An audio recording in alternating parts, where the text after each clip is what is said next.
SENCER is an incredible partner to work with because they have not foreclosed the possibilities of alternative ways of knowing. If you look at their list of ideals, one of them is to emphasize the limits of science, the limits of the scientific method. So they understand that it can give us so much information, but it can't give us all the answers. And because they've already opened that door, it provides a space for us to come in and say, you're right, here's other ways of learning and knowing. And how can we be in dialogue about that?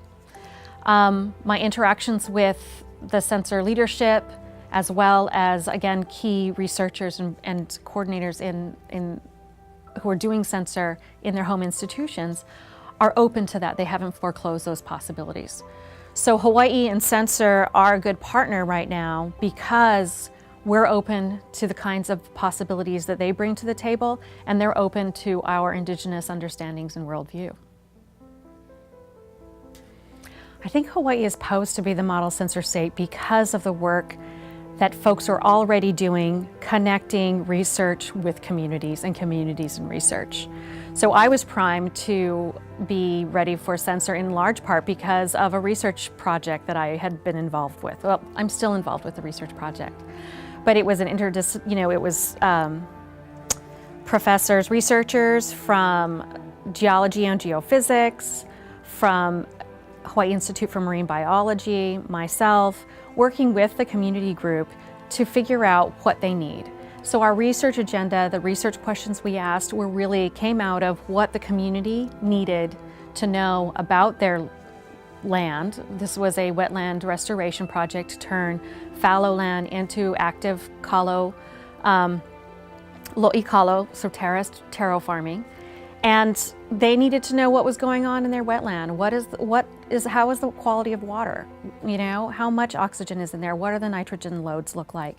You know, where does the water come from? How much of water is available there? Is it surface water? Is it groundwater? For me, the questions I wanted to know was, what kind of management strategies are they going to use there? They have to interface with the state, with the federal government, with various land policies, with the community that surrounds them. How are they going to manage all of that? How are they going to bring volunteers in? And what kinds of information will they be giving to volunteers so that they will buy into this really massive project to restore 400 acres of land that's been fallow, so removing weeds and putting in lo'i patches.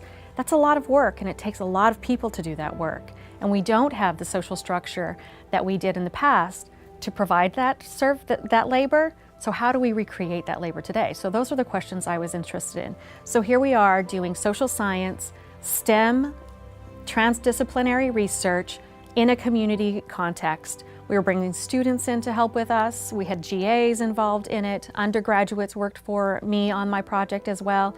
And so we were already doing what SENCER does. So when I went to SENCER, SENCER sort of came to me. When I participated in SENCER, I already saw the foundations of a partnership.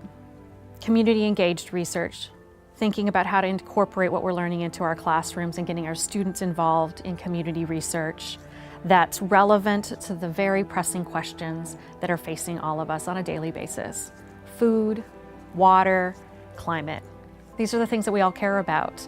And so how do we do this? And they provide a framework for doing that. And so I think that's what I was doing and how I was primed to participate in SENCER and to see the value of it. I think others see that as well, and that's why we continue to go to SENCER. What I think SENCER sees in Hawaii are these partnerships already underway, but also the strong Hawaiian values that we all bring to the work that we do. Indigenous peoples are everywhere in the United States. It's an Indigenous place, first and foremost. And those Indigenous ways of knowing are not necessarily informing everyone's work that they're doing, and it should. And so many of the exciting people and projects that I've met through SENCER are folks who are working at that interface. I think SENCER sees the value of that and want to expand, and I think that we have something to offer them in return for the kinds of structure and foundations they're providing us.